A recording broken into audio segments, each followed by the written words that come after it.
Hello and welcome to the Legislative Report. I'm State Representative Rosemary Brown. Thank you for joining us today.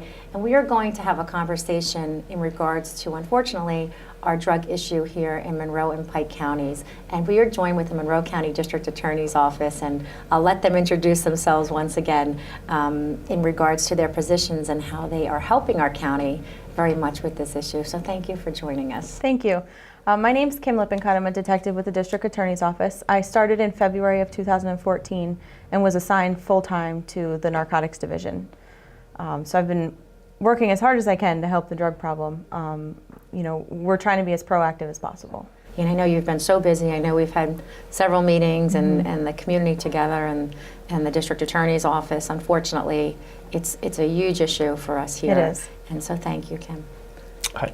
My name is Michael Rakoczewski. I'm an assistant district attorney with the Monroe County District Attorney's Office. I've been with the Monroe County DA's office since 2004, and I'm actually the liaison for the Monroe County Drug Task Force. Thank you. Thank you again for taking the time out to have a conversation and try to help educate our community a little bit about the current efforts and what's happening. So unfortunately, I know even as a state legislator, this is one of the largest issues. We've been working with the governor on any way that we as a state can try to help this epidemic. And unfortunately, there's a lot of people becoming addicted more than ever. I think there was even one stat which really, it was almost as if there was a plane going down every month in Pennsylvania with drug addiction of deaths and overdose. So if you had a plane going down every month, we would be saying, what's going on? What's happening with, you know, the planes? Why is it, you know? And so you look at that many people, 300 or more people a month with overdoses. It's really, it's terrible. It's from all ages. It's from, I read something too, the average age 12 years old to begin a drug issue of some sort, whether it's through prescription drugs or, you know, starting marijuana or going straight, unfortunately, to a heavier type of drug. But let's talk a little bit about why the issue has become even greater than it has been in the past. I know we have this feeder system with the prescription drugs and the opioid epidemic, which I've been very involved with in the state with some legislation to try to prevent overprescribing of painkillers by physicians and making sure that we're really utilizing when we really need to and being very cognizant of how quickly somebody can get addicted. So let's talk a little bit about how we got to maybe such a tough situation, even though we've always had some drug issues. Who wants to take that first? Sure, Everybody's like, wait a minute, that's a Sorry. big question. I think that the most important thing to realize is that drug abuse does not discriminate. It will affect anybody if they're in the wrong place at the wrong time.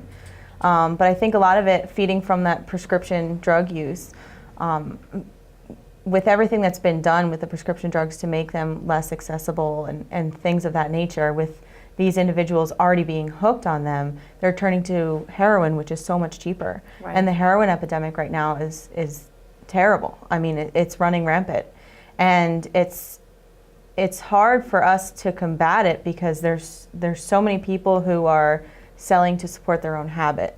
It's so hard to track. We know the source cities where it's coming from, and I think that's a reason why there's so much of it here in the Poconos, because of Interstate 80. I mean, Pass through. We are so close to where it's coming from. Paterson, New Jersey, Newark, New Jersey, New York City is just a drive away.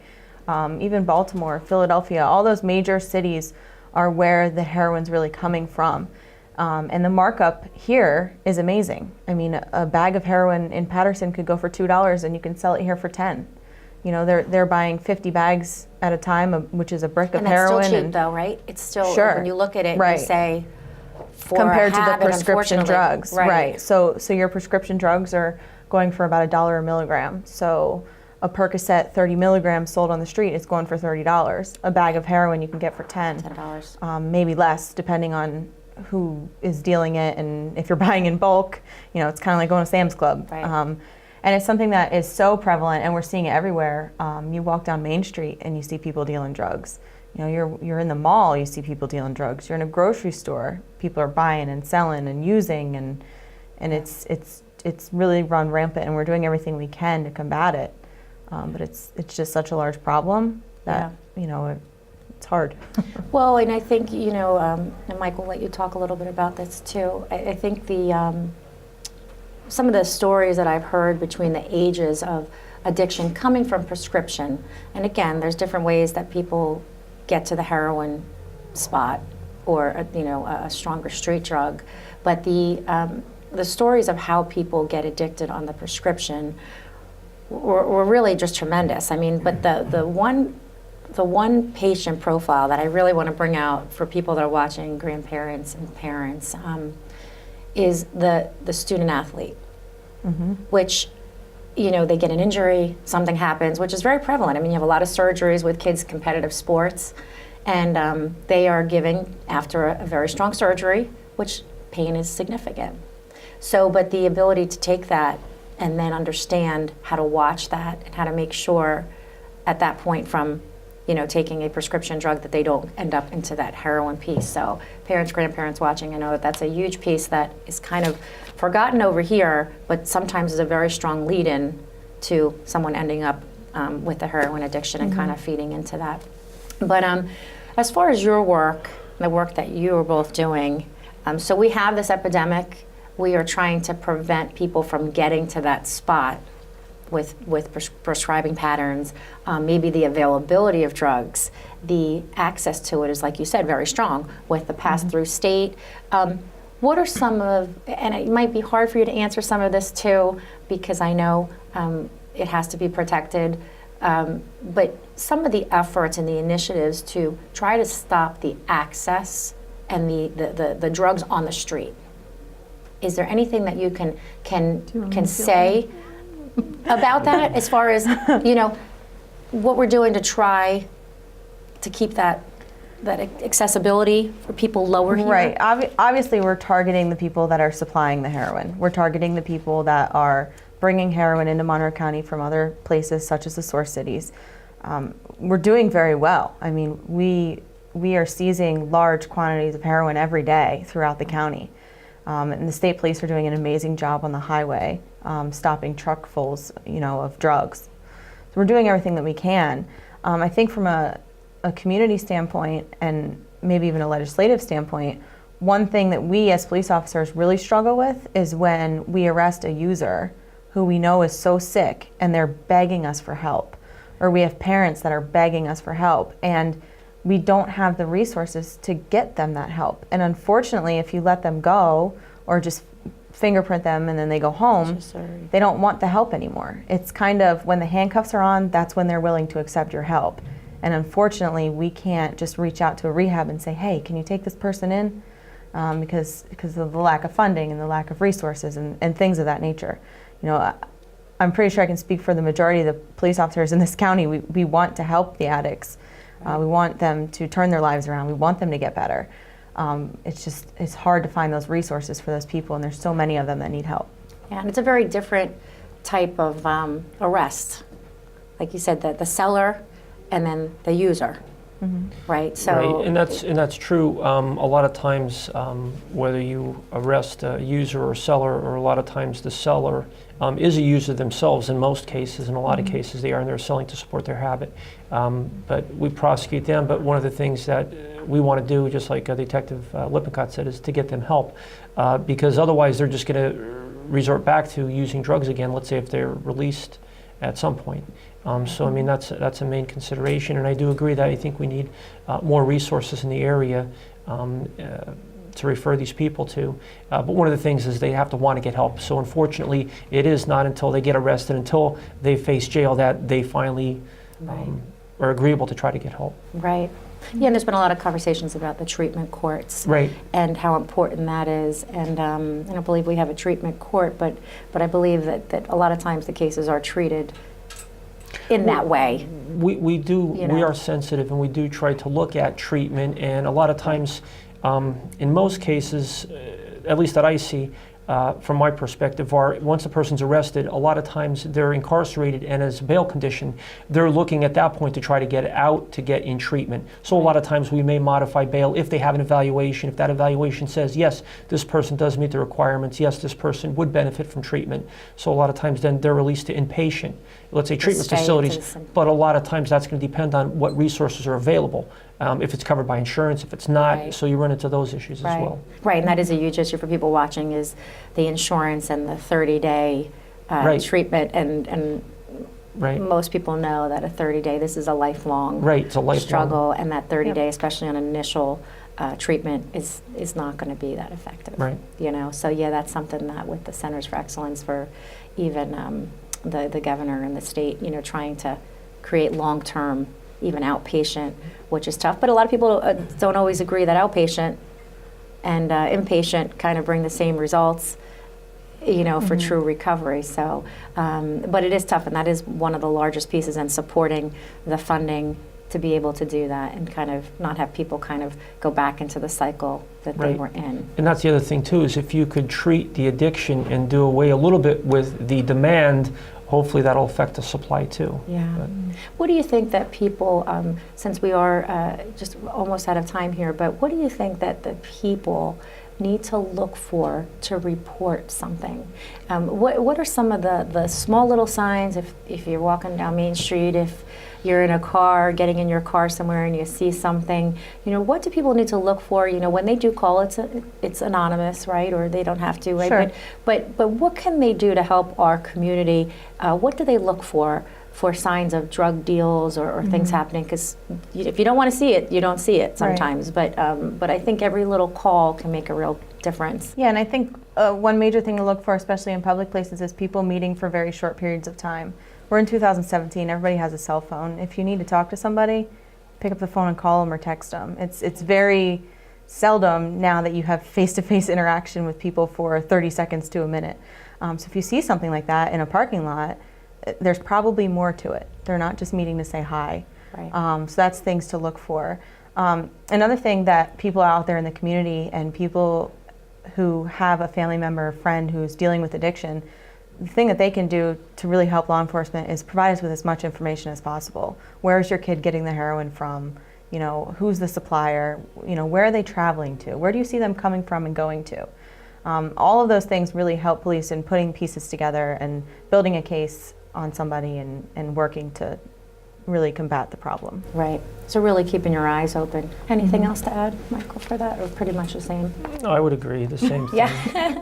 Well, listen, and it's hard because there's probably a lot of different situations, you know, that it's an unusual and trying to always kind of beat the system and not be noticed. So, but I think, you know, people do see some odd things and they shouldn't be afraid to call.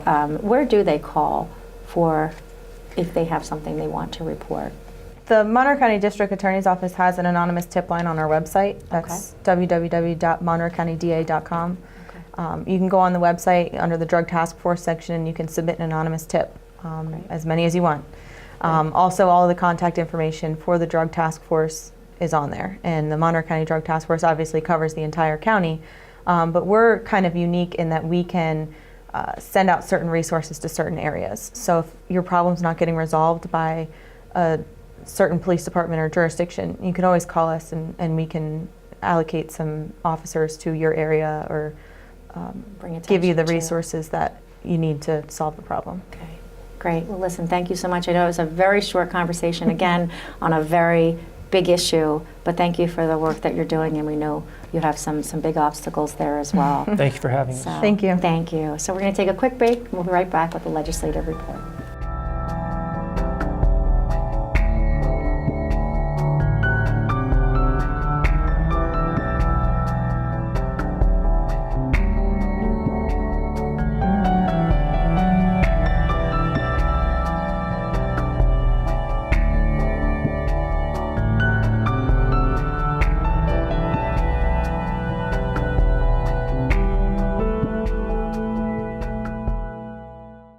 Did you know that Fort Indian Town Gap, located in Lebanon County, is home to Pennsylvania's only Veterans Memorial?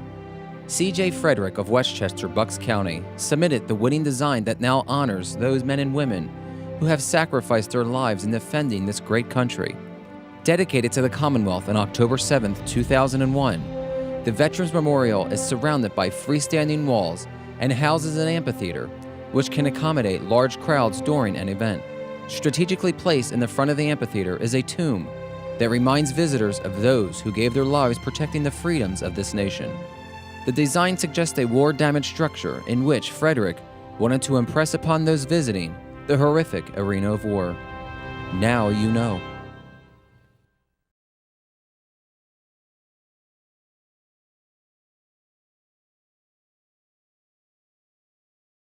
Hello and welcome back to the Legislative Report. I'm State Representative Rosemary Brown, and we're going to continue on our conversation in regards to, unfortunately, the drug issue that we're having here in Monroe and Pike counties, and then across the state of Pennsylvania as well. And so we are joined with Corporal Matt Nero from the Pocono Mountain Regional Police, and also a very special guest that we have here, Nikko, who is one of the canine helpers that we have here in the county. And so thank you both for coming. Thank you very much for having us. What a great dog. And first of all, I think most people have been hearing about canines and how helpful they are just in general and how smart they are.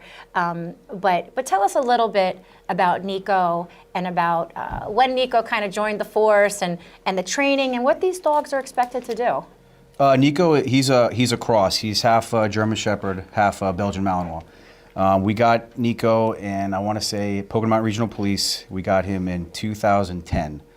So he's pushing age for law enforcement. He's still at his prime, but he cost the department around $15,000 in training. He is trained in narcotics, tracking, apprehension work, and his big job is narcotics. So. Is it? So Yep. That's his main focus, and that's why he was brought in here. Yep, So absolutely. in 2010, so he's got about 6 years under his belt here, 7 years under his belt almost, Yeah, right? he's 8 years old. So the average, you get them around 12 to 15 months old, and that's when we start the training. To train them. Yep. So obviously, like you said, his specialty is the narcotics, which is huge for us in the area, and we're really trying to get to the bottom of some of this and some of this on the street. So how many are there of him? Is there just Nikko? We have our department. We have Officer Lakowski. He has Canine Chase, and then there's Canine Nikko. I'm Corporal Nero. Okay. So there's two of us in Monroe County.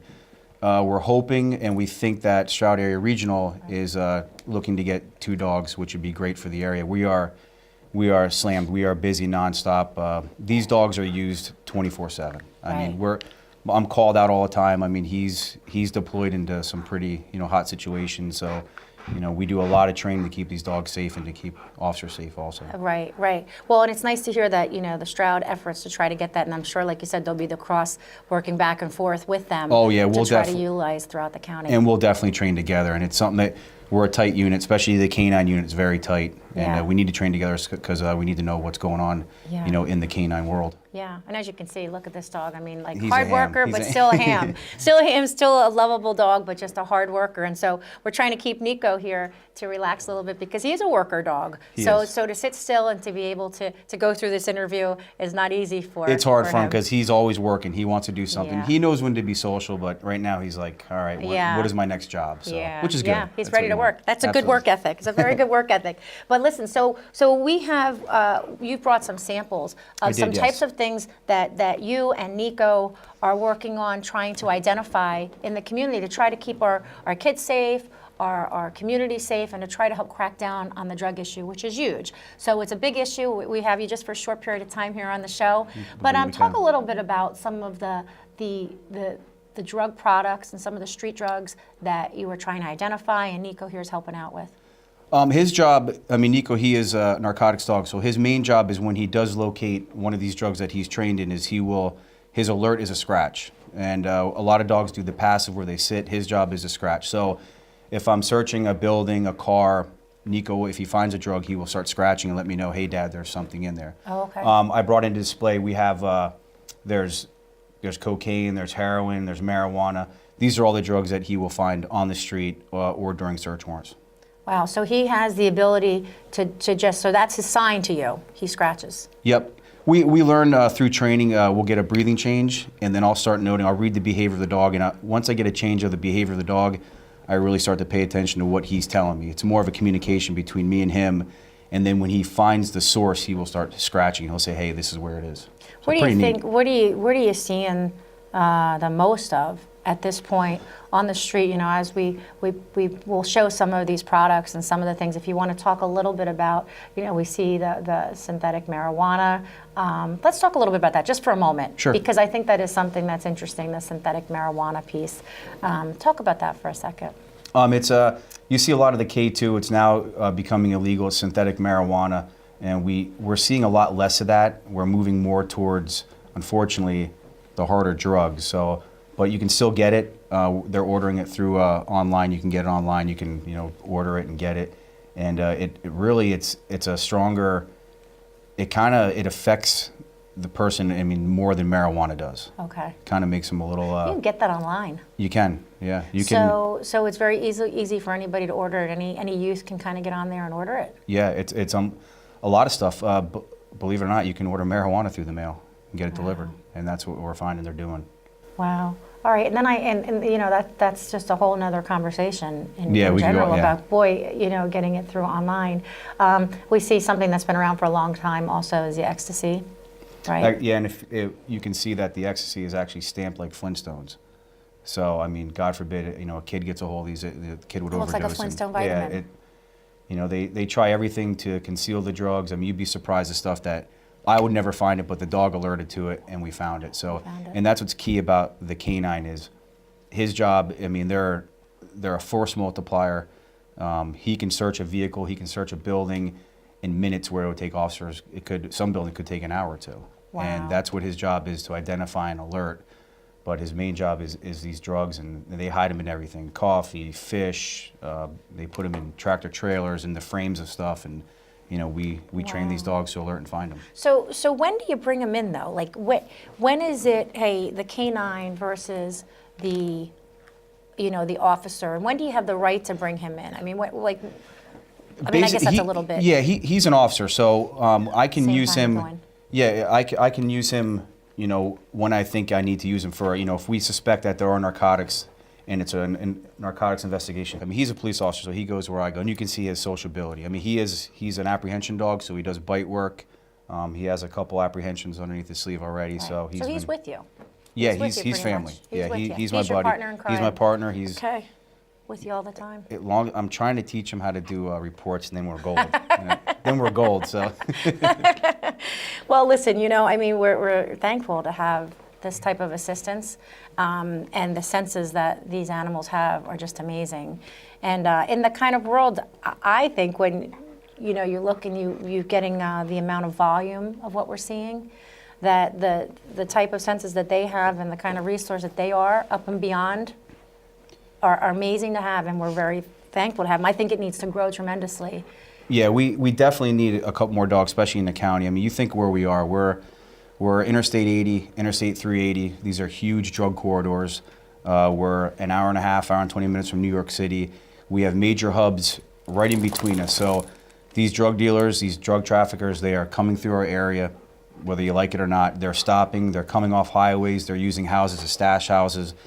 It's here, and that is our job to combat it and go in there and, find these drug dealers, and, because I mean, it's affecting our community, it's affecting the kids, and the biggest epidemic is, I'm sure we're going to talk about it, is the heroin. Yeah. It is just, it's Yeah. off the charts right now. So yeah, what are you seeing on the changes of heroin? We talked about it a little bit earlier in the show with the district attorney's office, but that being one of the least expensive, very accessible, but also having a high markup, which is crazy because selling that for $10 a bag, which I consider still extremely cheap and accessible, adding to the problem.